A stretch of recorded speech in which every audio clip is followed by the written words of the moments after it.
এটি কি আসলে তিনি মিন করে দিয়েছেন নাকি স্ট্যান্ডবাজি বা দেশে একটা ক্যাওয়াস তৈরি করার জন্য দিয়েছেন? জি, ধন্যবাদ যে যেখান থেকে আমাদের দেখছেন এবং শুনছেন সবাইকে আমার সালাম এবং আমার সহ আলোচকদেরও আমার সালাম। দেখেন, এই হাসিনার এই ঘোষণাটাকে আমি মনে করি যে মাল্টি ডাইমেনশনাল, মানে একাধিক দৃষ্টিকোণ থেকে দেখবার সুযোগ আছে, দরকারও আছে ওটাকে সাথে করে নিয়ে। তো ফলে আওয়ামী লীগের মধ্যে হাসিনাকে ফেরা নিয়ে আপনার বিভক্তি আছে। অন্যদিকে হাসিনা যে ফিরতে রাজি হচ্ছে, এটা কেন রাজি হচ্ছে এতদিন পরে, বা এতদিন পরে এই ঘোষণা রয়টার্সকে তাকে জানাইতে হচ্ছে কেন, কার স্বার্থে রাজি হচ্ছে? Hasina become a global warden. এখন ভারত বাংলাদেশ সম্পর্ক উন্নয়নের ক্ষেত্রে একটা প্রধান বাধা হইল হাসিনা। আপনি ধরেন, ভারত কি চায়? ভারত চায় যে তার নিরাপত্তার জন্য তার আশেপাশের দেশগুলো হুমকি হবে না। তো সেটা একইভাবে বাংলাদেশও চায়। এখন একটা কনভিক্টেড আসামিকে রেখে তাকে ভিআইপি মর্যাদা দিয়ে পরিপোষণ করে আপনি তো এটা আশা করতে পারেন না যে বাংলাদেশ আপনাকে সহযোগিতা করবে আপনার নিরাপত্তার রক্ষার্থে। অবশ্যই বাংলাদেশ সহযোগিতা করবে, সেই সহযোগিতার সুযোগ তো আপনাকে করে দিতে হবে। ঢাকার মধ্যে দেখেন যে 5 লাখ 10 লাখ হত্যার পরিবেশ সৃষ্টি করার জন্য হাসিনা এই যে মাঝে মাঝে আওয়াজটা যে আইতেছি, হ্যাঁ, এবং হাসিনাকে বিচার করার জন্য যে আপনি আদালতে নেবেন, ধরেন আগামীকালকে হইল ডিসেম্বরের 1 তারিখ এবং হাসিনা আসিয়া শাহজালালে নামলো। এই যে সর্বদলীয় আক্রোশ, নির্দলীয় শিশু, বাচ্চা, বুড়া, গৃহবধূ, কোটি কোটি মানুষের যে জনস্রোত তৈরি হবে, এটা কোন র্যাব, কোন পুলিশ, কোন সেনাবাহিনী দিয়ে আপনি ঠেকাবেন? এটা গণহত্যার পরিবেশ তো এখান থেকে শুরু হয়ে যাবে। ছিন্ন ভিন্ন করে ফেলে হাসিনাকে। হ্যাঁ, একজন আসামিরও তার মানবাধিকার প্রোটেক্ট করা, তাকে বিচারের আওতায় আনা পর্যন্ত তাকে তো প্রোটেক্ট করতে হবে। সেই প্রোটেকশন দেওয়ার সক্ষমতা সরকারের আছে কিনা এই অবস্থায়? যে পরিমাণ আক্রোশ তার, শেষ করে দিই। আরেকটা হলো যে হাসিনা আসবে কিভাবে? তার পাসপোর্ট তো ইনভ্যালিড, তাকে তো ট্রাভেল পাস ইস্যু করতে হবে। সেই ট্রাভেল পাস আবার সরকারকে অ্যাকনোলেজ করতে হবে। হ্যাঁ, এবং হাসিনা কি প্রথম দেশান্তরিত হয়েছে? দেশান্তরের প্রথম, মানে এর আগেও তো সে মিথ্যা কথা বলে আসছিল যে তাকে সরকার আসতে দেয় নেই, অনুমতি দেয়। আজকে প্রথম আলোতে লিখছে, কলাম আছে, তখনও সে মিথ্যা কথা বলছে, সরকার তাকে ঢুকতে দিচ্ছে না। নো, সরকার তাকে ঢুকে, সে ইচ্ছা করে ঢুকে নেই। তখন কখন এটার বাস্তব প্রয়োগ হবে, অনেক বিষয়ে এটা আগে থেকে কেউ বলতে পারে না। এইটা আপনি প্রথমে মনে রাখবেন। এবং এই ধরনের কথামালাটা প্রধানত হয় নিজেদেরকে উজ্জীবিত রাখা এবং নিজেদের কণ্ঠটা জারি রাখার জন্যই প্রধানত হয়। তো এখন আওয়ামী লীগ যে পর্যায়ের মধ্যে আছে, তাদের জন্য তো এটা আরো জরুরি হয়ে দাঁড়িয়েছে, কণ্ঠ জারি রাখা, অন্যান্য কাজগুলো করা। সেটা একটা প্রথম বিবেচনা রাখা দরকার। আপনি এটা শুধু না, অন্যান্য কথাগুলো দেখবেন।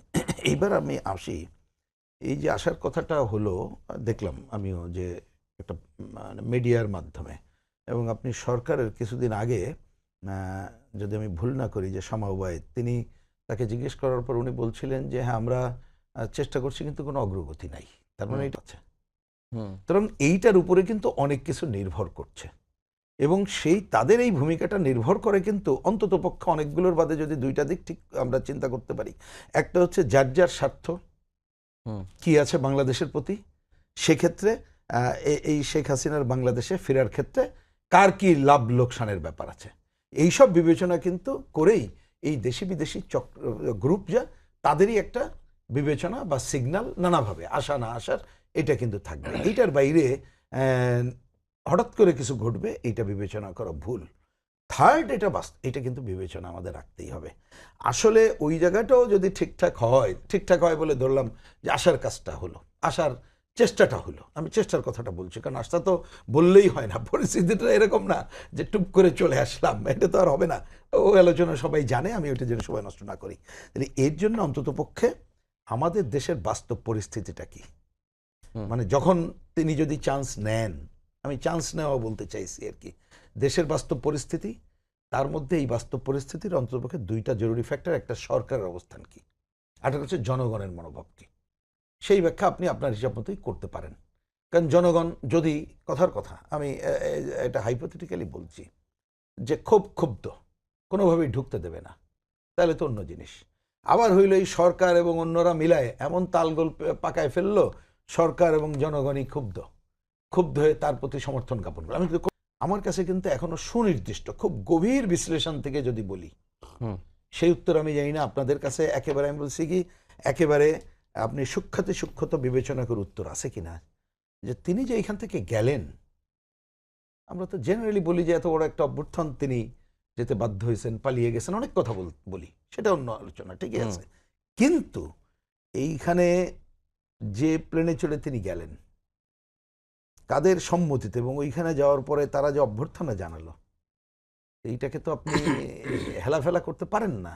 সুতরাং এই যে ঘটনাবলী, সেই তাদের ভূমিকাটা কি সেইটাকে বাদ দিয়ে কোনো জায়গায় বাংলাদেশে আসা জিনিসটা এত সহজ করে যদি কেউ বিবেচনা করি, তাহলে এটা বোধহয় বাস্তবসম্মত হয় না। জি, ফরিদুল হক ভাই, রনি ভাই বলছিলেন ওখানে একটা ইন্টারেস্টিং, মানে আপনার এই দুইটা প্রশ্নের ভেতরে ওই শব্দটা আমি খুঁজতেছিলাম। ইন্টারেস্টিং কথা উনিও বলেছেন, উনি সাক্ষাৎকারের বরাতে যেটা বলা হয়েছে, জনগণ চাইলে কিংবা জনগণ বিচার করবে, এই ধরনের একটা কথা। জনগণ তো 5 তারিখে বিচার করে দিয়েছে। যখন জনগণ লং মার্চ টু ঢাকা দিল এবং হচ্ছে গণভবনের উদ্দেশ্যে লং মার্চ হলো, তখন ওনাদের তো লক্ষ লক্ষ কোটি কোটি নাকি লোক, 5,000 মানুষও তো যে গণভবনে ওনার পক্ষে দাঁড়ায়নি যে না আমরা তাকে রক্ষা করতে চাই, 5,000 মানুষও তো দাঁড়ায়নি। তো জনগণের বিচার হয়ে গেছে, জনগণের বিচারের যে কথা, এই কথা নেই। এখন আপনার এই প্রশ্নের মধ্যে আমিও আর একটা পাল্টা প্রশ্ন তুলে উত্তরটা দিই, সেটা হচ্ছে জনগণ কি চায়। জনগণ পরিষ্কারভাবে রায় দিয়ে দিয়েছে, এখানে জনগণের সন্তানদের উপরে গণহত্যা চালানো হয়েছে, যেটা আমরা কি গণহত্যা বলি, এটাকে আবার অফিসিয়াল ভাষায় গণহত্যা বলা যায় না, মানবতা বিরোধী অপরাধ, যেটা প্রুভড অলরেডি, এটা ট্রায়ালে প্রুভড হয়েছে, এবং উনি এটার ফাঁসির দণ্ডপ্রাপ্ত আসামি। ওনার আসার কোনো ব্যাপার নেই, ওনাকে ধরে নিয়ে আসতে হবে, উনি বন্দী হিসেবে আসবে, ওনার এখানে আসার কোনো ব্যাপার নেই, ওনাকে ধরে নিয়ে আসা হবে বন্দী হিসেবে। এটা আমাদের সরকারকে করতে হবে। আমি এই যে সাক্ষাৎকারটা প্রকাশ হয়েছে, এই সাক্ষাৎকারের দুইটা দিক আছে। আমার কাছে যেটা মনে, আমি এটা আগেও বলছি অনেকবার, সেটা হচ্ছে যে সাক্ষাৎকারটা তো একজন ইন্ডিয়ান সাংবাদিক নিচ্ছে, এবং সাক্ষাৎকারটা নেওয়া এবং প্রচার করার জন্য ইন্ডিয়ান অথরিটি এটা অ্যালাউ করতেছে, দ্যাট ইজ ইম্পর্টেন্ট। সো হতে পারে ইন্ডিয়ান অথরিটি বাংলাদেশের সাথে কোনো একটা বার্গেইন করতে চায়। সে আমি খুব পরিষ্কারভাবে বুঝি, হাসিনা হচ্ছে একটা বার্গেনিং টুল, নাথিং এলস, নাম্বার 1। নাম্বার 2, হাসিনাকে যদি আপনি বন্দি বিনিময়ের আওতায় ফেরত দেয় দিল্লির এই পুরো অঞ্চলে যে ধরেন সাম্রাজ্যবাদী যে হেজিমনি, এই হেজিমনি ভেঙে পড়বে। সে কিন্তু এখানে আর কোথাও কখনো ধরেন, কারণ দিল্লির আগে কখনো এই ঘটনা কোথাও মানে করেছে কারোর সাথে, এরকম কোনো রেকর্ড কিন্তু দিল্লির নাই। এখনও দালাই লামা তাদের এখানে আছে, তারা ওই যে লেন্দুব দর্জিকে শেষ দিন পর্যন্ত দিল্লিতে আশ্রয় দিয়ে রেখেছিল। তো এই হিস্ট্রিক্যাল উদাহরণগুলো আমাদের সামনে কিন্তু আছে। সো হাসিনাকে তারা ফেরত দিবে, এটা হওয়ার চান্সেস খুব কম। দিস ইজ নট 81, এটা 2026। এবং 81-এ যেটা হয়েছিল, সে যে গল্প দিয়ে, তখন ইন্টারনেট ছিল না, পৃথিবী এত আগে ছিল না, সে যে গল্প দিয়েছিল যে তাকে আসলে আসতে দেওয়া হচ্ছে না, সেটা তো আসলে সত্য না। সে 79 সালেও পাসপোর্ট রিনিউ করেছিল দিল্লির এম্বাসি থেকে, মানে তার পাসপোর্ট ছিল, সে পাসপোর্ট নিয়েছিল, এখন তার কাছে পাসপোর্টও নাই, এবং সে হচ্ছে একজন মৃত্যুদণ্ডপ্রাপ্ত আসামি গণহত্যার অভিযোগে। অতএব তার নর্মালি আসার কোনো ফ্যাক্টর এখানে নেই। এখানে জিনিসটা যেটা হয়েছে সেটা হচ্ছে যে দুইটা কারণে হতে পারে। তার দিক থেকে যে আমি ধারণা করছি যে তার সম্মতিতেই এটা প্রকাশ হয়েছে। তার দিক থেকে যেটা হয়েছে যে এই যে তাদের যে কি যেন প্রতিষ্ঠাবার্ষিকী ছিল, এই প্রতিষ্ঠাবার্ষিকীর মধ্যে তারা একটা বিরাট হুঙ্কার তুলছিল, এই হুঙ্কারটা তো মিজারেবলি ফেল করছে। এখন দেখা যাচ্ছে যে কিচ্ছু নাই তাদের, এবং তাদের নেতারা লাগাতারভাবে দিল্লিতে, কলকাতাতে বিলাসবহুল জীবনযাপন করতেছে, এবং ইউরোপ আমেরিকাতে তো বটেই বিলাসবহুল জীবনযাপন করতেছে, লক্ষ লক্ষ কোটি টাকা এখান থেকে লুট করে নিয়ে গেছে। ইন্টারেস্টিং, মানে গুরুত্বপূর্ণ জায়গা যেটা, সেটা হচ্ছে যে হাসিনা আশা কিংবা আওয়ামী লীগ প্রশ্ন আমাদের দুইটা দিক থেকে দেখতে হবে। বাংলাদেশের জনগণের এবং আমরা যারা আসলে গণ অভ্যুত্থানের বিজয়ী শক্তি, দুইটা দিক আছে। এটা একটা হচ্ছে যে আওয়ামী লীগ দল হিসেবে, এটা রনি ভাই ইতিমধ্যে বলেছে, আওয়ামী লীগ দল হিসেবে সিদ্ধান্ত নিয়ে অস্ত্র হাতে তুলে আমাদের জনগণের উপরে গণহত্যা চালাইছে, দল হিসেবে তাকে বিচার করতে হবে, সিম্পল আলাপ। 2 নম্বর জায়গা যেটা, সেটা হচ্ছে বাংলাদেশের গত 50-55 বছরের বাংলাদেশের সার্বভৌমত্ব ইস্যু সভরেন্টি জায়গা থেকে যদি আপনি কল্পনা দেখেন বাংলাদেশকে, তাহলে বাংলাদেশের সবচেয়ে বড় সভরেন্টি থ্রেট হচ্ছে ইন্ডিয়া। এবং আওয়ামী লীগের পুরো এন্টায়ার ধরেন মনে করেন যে মানে লিডারশিপ, অলমোস্ট এন্টায়ার লিডারশিপ এখন অপারেট করতেছে হচ্ছে গিয়ে ইন্ডিয়া থেকে, কলকাতা, দিল্লি সহ বিভিন্ন জায়গা থেকে এন্টায়ার। আপনি এটা পরিষ্কার ব্যাপার যে ধরেন ইন্ডিয়াতে, খোদ ইন্ডিয়াতে যদি পাকিস্তান মানে কি বলে যে মানে পাকিস্তানপন্থী কোনো দল, সেই দল যদি পাকিস্তানে বসে অপারেট করে, ইন্ডিয়া কি সেই দলকে রাজনীতি করতে দিবে? পাকিস্তান কি সেটা দিবে? সভরেন্টির প্রশ্ন। বাংলাদেশের আওয়ামী লীগকে বাংলাদেশকে সভরেন্টির কোশ্চেন থেকে দেখতে হবে। আওয়ামী লীগ এক হচ্ছে সে গণহত্যা করে গিয়েছে দল হিসেবে, এবং এই দলটা কমপ্লিটলি বাংলাদেশের সভরেন্টির জন্য হুমকি। সো বাংলাদেশের সভরেন্টি যারা চায়, বাংলাদেশের স্বাধীনতা এবং সার্বভৌমত্বকে যারা অক্ষুণ্ণ রাখতে চায়, যে আমাদের যে ধরেন গ্রামের ভাইয়েরা যারা বিজিবির পিছনে লাঠি নিয়ে দাও নিয়ে ধরেন দাঁড়িয়ে পড়ে পুশিন ঠেকাতে, কিংবা ধরেন বিএসএফ এর কোনো ধরনের অন্যায় কার্যক্রম ঠেকাতে, এই যে জনগোষ্ঠী পুরো বাংলাদেশ জুড়ে বিছিয়ে আছে, তাদেরকে ডিঙিয়ে অথবা তাদের লাশের উপর দিয়ে আওয়ামী লীগ কিংবা হাসিনাকে এখানে আসতে হবে। এর বাইরে কোনো অল্টারনেট নাই। সো ব্যাপারটা হচ্ছে যে ওইগুলো আপনি বাদ দেন। ব্যাপারটা হচ্ছে যে কোনো লিগেল এবং পলিটিক্যাল কোশ্চেনে আপনি আওয়ামী লীগ এবং ধরেন শেখ হাসিনাকে এখানে নর্মালাইজ করার কোনো স্কোপ নাই। তাকে প্রথমত ট্রায়াল ফেস করতে হবে, তাকে আপনার ধরেন দল হিসেবে ট্রায়াল ফেস করতে হবে, এবং দল হিসেবে ট্রায়াল ফেস করার পরেও এরপরেও যদি রাজনীতির ইস্যু থাকে, সেক্ষেত্রে প্রথম শর্ত হচ্ছে তাদেরকে সন্ত্রাসী কার্যক্রম ছেড়ে দিয়ে। আপনি দেখেন এখন পর্যন্ত সন্ত্রাসী কার্যক্রম চালাচ্ছে, এবং গণতান্ত্রিক রাজনীতি মানে গণতন্ত্র মানে একটা উদার ব্যাপার, গণতন্ত্র একটা উদার জিনিস, কিন্তু গণতন্ত্র এত উদার না যে বন্দুক নিয়ে আসবে তার সাথে আমার টেবিলে বসে আলাপ করতে হবে। এটা গণতন্ত্র না। গণতন্ত্র হচ্ছে বন্দুক ছেড়ে মাপ চেয়ে কানে ধরে নাকে খত দিয়ে আপনি টেবিলে আসবেন, তারপরে আগে যে কাজ করছেন এগুলো ভুল স্বীকার করবেন, তারপরে টেবিলে বসে আমরা আলোচনা করব, যারা আমরা টেবিলে আছি তারপরে গিয়ে এটার সিদ্ধান্ত হবে। তো দিল্লি বহুদূর।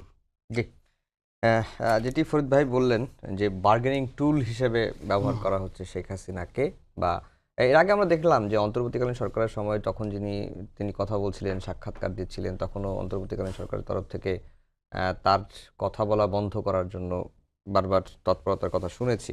কিন্তু এইবার যেটি তিনি ইন্টারভিউ দিলেন, এটা কি মানে যেটি ফরিদ ভাই বললেন যে সরকারের অনুমতি নিয়েই তো দিয়েছেন, তার মানে কি ভারত সরকারের মনে কিছু একটা চলছে? হ্যাঁ, এখানে দেখেন Sheikh Hasina become a global burden. এর আগে আমরা শুনছি উনি কিন্তু দুবাইতে ল্যান্ড করার চেষ্টা করছিল, অন্য দেশে যাওয়ার চেষ্টা করছিল, ইভেন লন্ডনে যাওয়ার চেষ্টা করছে। ফলে ভারত তাকে কোথাও ডাম্পিং করতে পারতেছে না। এটা এমন এক গার্বেজ। তো এখন এটা নিয়ে করবেটা কিসে? আবার বাংলাদেশের সাথে সম্পর্ক, পররাষ্ট্র নৈতিক বলেন, কূটনৈতিক সম্পর্ক বলেন, সিকিউরিটি ইস্যু বলেন, এই সব কিছুর কাটাটা তো এখন শেখ হাসিনা। এটা তো সলভ করতে হবে। সলভ করার ক্ষেত্রে তারা এবং বাংলাদেশ সরকার ডেফিনেটলি হাসিনাকে ফেরত আনতে চায়। এটা জনগণের দাবি, হাসিনাকে অ্যারেস্ট করে নিয়ে আসা হোক।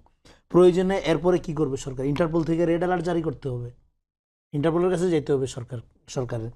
তো ফলে এবং এই পুরা প্রক্রিয়াটা যখন হবে তখন আরেকটা ইন্ডিয়ার দিক থেকে একটা সমস্যা হয়েছে, গ্লোবাল আপনার কূটনৈতিক আপনার রেসে ইন্ডিয়া চরমভাবে ধরা খাচ্ছে।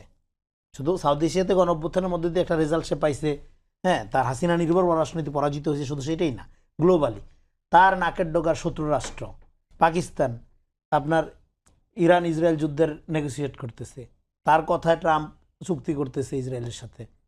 সো এইখানে একটা এই যে গ্লোবাল আপনার নতুন যে ডিনামিক্স, সেখানে ভারত একটা মানে কি বলবো যে আপনার খরচের খাতায় চলে গেছে, ভারতের কোনো সে নাই। ভারতের লোকজনরা আপনারা দেখছেন তো টকশোতে টেবিল চাপড়াচ্ছে রাগে ক্ষোভে, যে তারা এই কূটনৈতিক গ্লোবাল পেরিফেরির মধ্যে, হ্যাঁ, আপনার দুধের শিশুর মতো গণ্য হচ্ছে, তাদের কেউ পাত্তা দিচ্ছে না। সো এই নানা প্রেশার, এই চাপগুলোর কারণে তো ভারত দেখতেছে যে এখান থেকে তার ফারা শুরু, সেটা হাসিনা আগে এটা দিয়া কাটায় উঠে তারপরে আস্তে আস্তে ফিরতে। ফলে তার পুরো কোর্সটাকে রিকল করার স্বার্থে তাকে এই বিষয়ে একটা সিদ্ধান্ত নিতে হবে। আর হাসিনার জন্য এটা স্টুলেট সিদ্ধান্ত।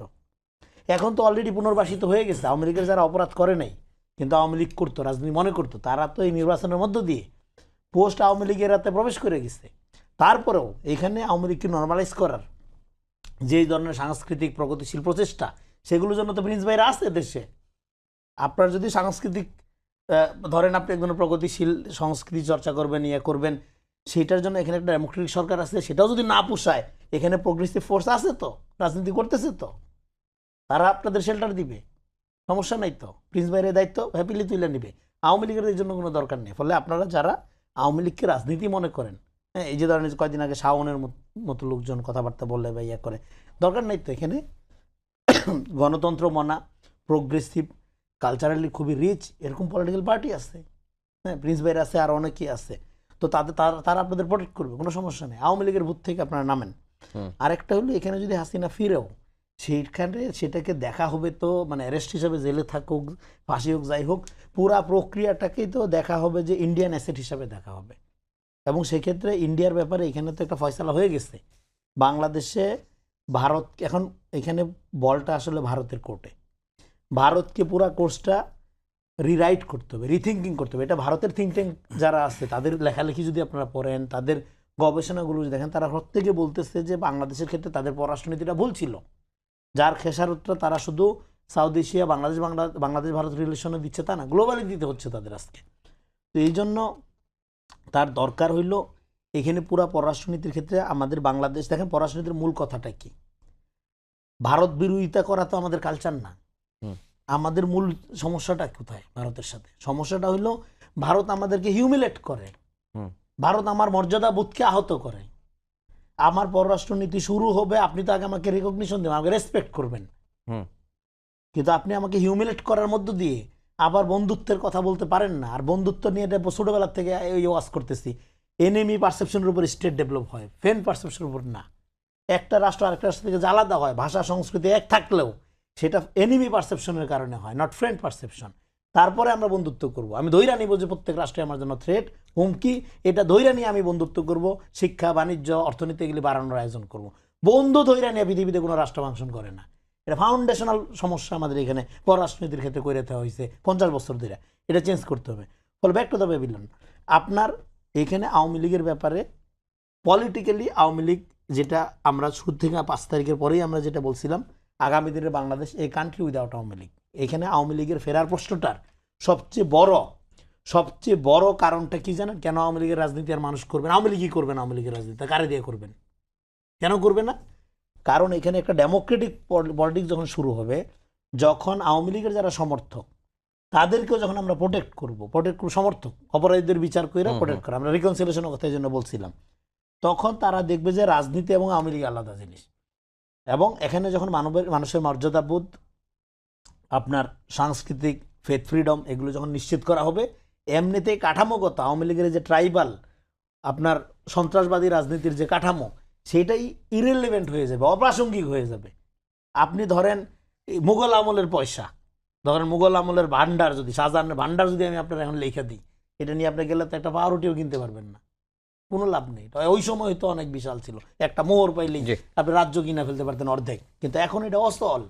আওয়ামী লীগ একটা ঐতিহ্যবাহী সংগঠন, মাওলানা ভাসানী জন্ম দিয়েছে, প্রতিষ্ঠা করেছে।